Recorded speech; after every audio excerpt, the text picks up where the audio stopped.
now, please rise for the pledge.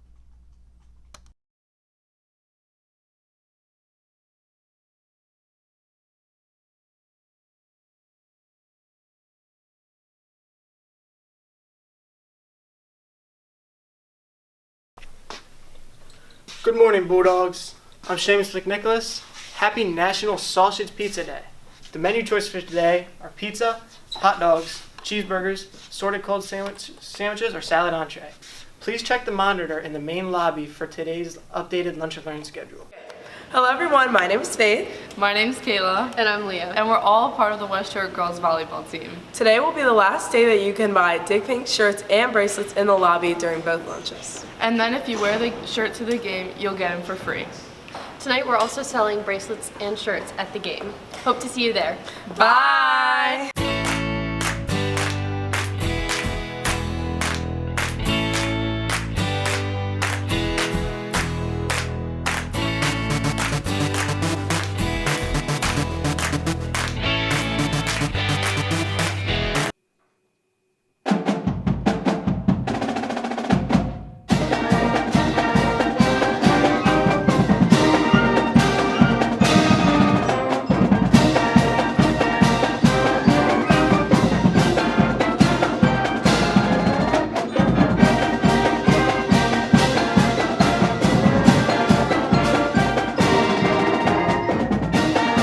Hi everyone. If you don't know me yet, I am Mrs. Savat, your technology integrator. I have some exciting news to tell you. We are starting a technology club for 10th, 11th, and 12th grade. For those of you who are interested, today you will get a Google Form application in your email. If you have an interest in general technology, Chromebook repair, and a desire to help others, please complete this form by Friday, October 14th. I will be reviewing these applications and will email you with further details. Our club will meet on Mondays, Wednesdays, and Fridays during L2. Please let me know if you have any questions. Rock on, Bulldogs. Have a great day, West York, and please stay tuned for the Safe to Say Something training video.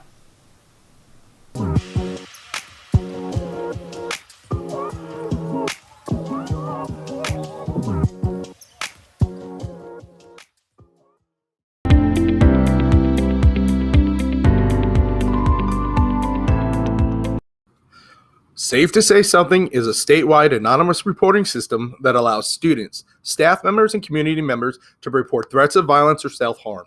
West York Area School District now uses this system to better support our students. The goal of the training is to learn how to use the system and how to say something to protect yourself, classmates, and the community. Ultimately, you can prevent violence. There are 3 steps we are going to be talking about today. The first is to look for warning signals and threats. We will show you what is a threat and where most threats can be found. Step 2 is to act immediately. Take the threats seriously. Step 3, perhaps the most important step, is to say something. We will teach you how the Safe to Say Something system will help you let a trusted adult know immediately of a potential threat.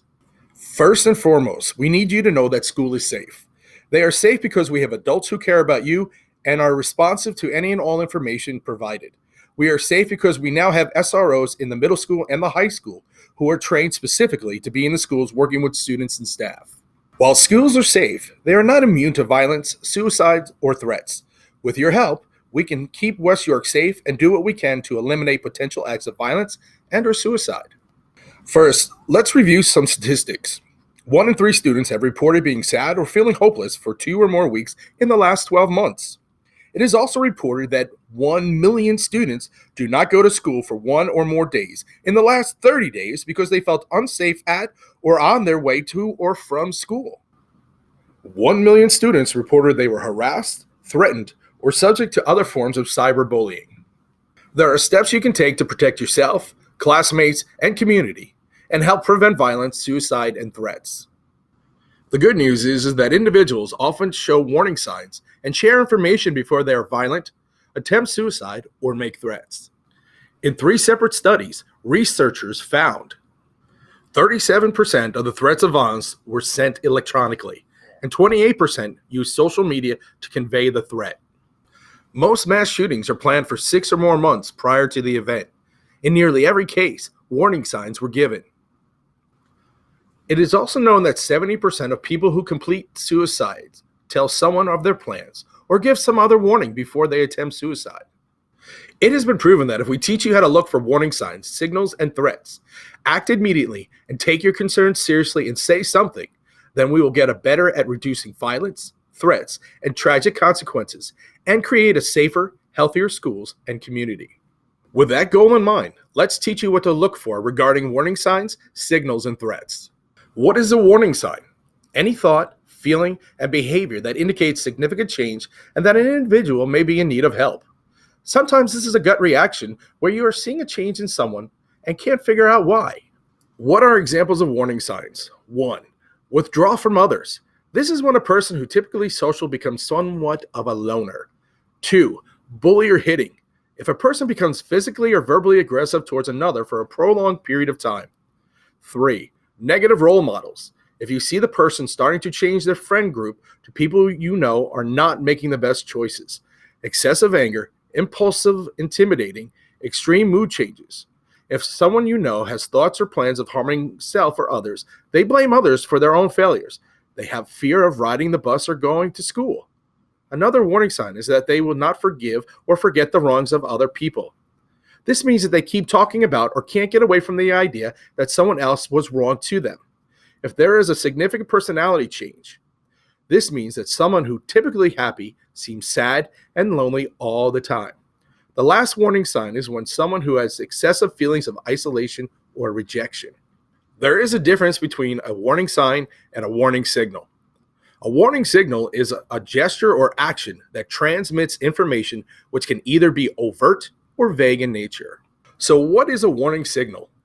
If someone gives away their things, they have a fascination with suicide, brag about access to guns, participate with weapons, fascinated with school shooting, writing or drawing about death, recruit others to commit an act of violence, warns a friend to stay away from school or an event, or they're talking about an upcoming attack. So, what is a threat? A threat is any communication directly or through a third party which has the intent to harm themselves or someone else. What are some examples of a threat? This slide contains examples of what someone might say or post that would be considered a threat. Threats can be made against themselves or against someone else.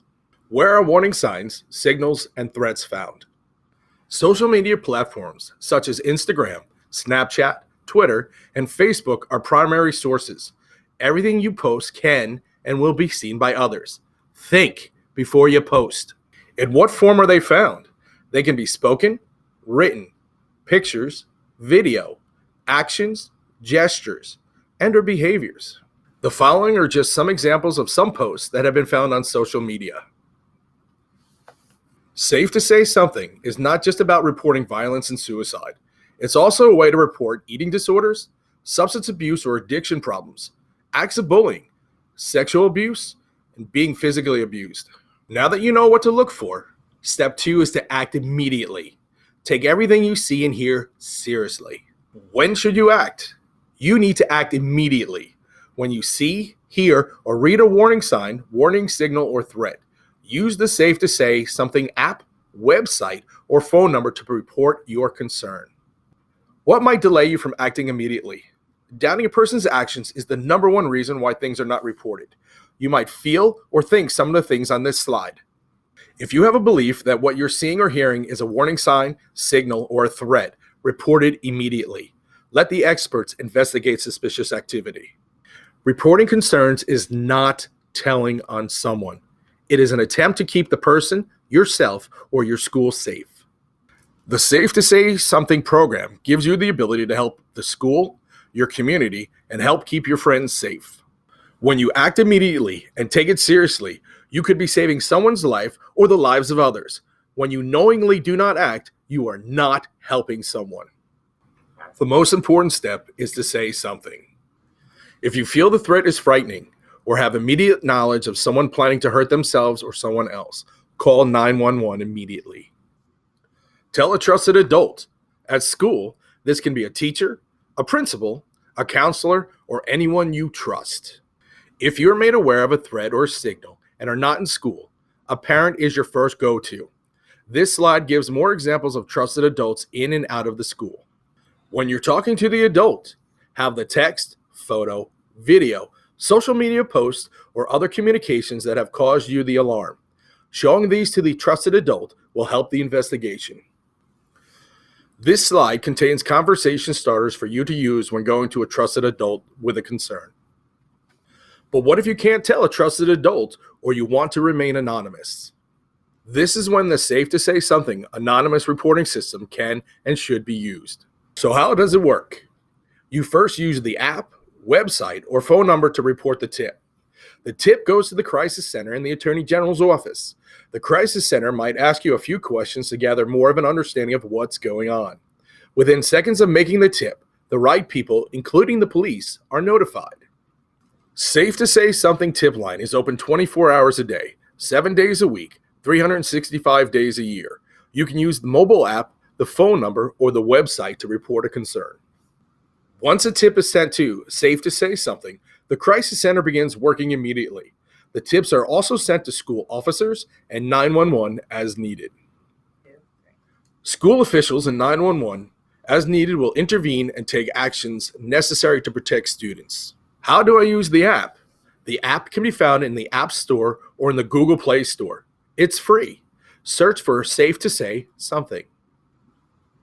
Tips can also be submitted using the website. This is done by going to the website, selecting Submit a Tip. Lastly, the tips can be submitted by making a phone call. Call 1-844-723-2729. You will be given the tip line information and they may ask you follow-up questions. At the end of the call, you will receive a tip number and a password that will allow you to log in online or call back and provide new information. Even though you've been given the right to remain anonymous, you are not given the right to falsely report inaccurate information or make a tip with knowingly false information. The tip line is not to be used for a tip concerning the quality of food from the cafeteria, the weather, or doors not being unlocked by a certain time. Remember, every tip goes through the Attorney General's office. The intent of the tip line is to keep our school and community safe. Please use it responsibly.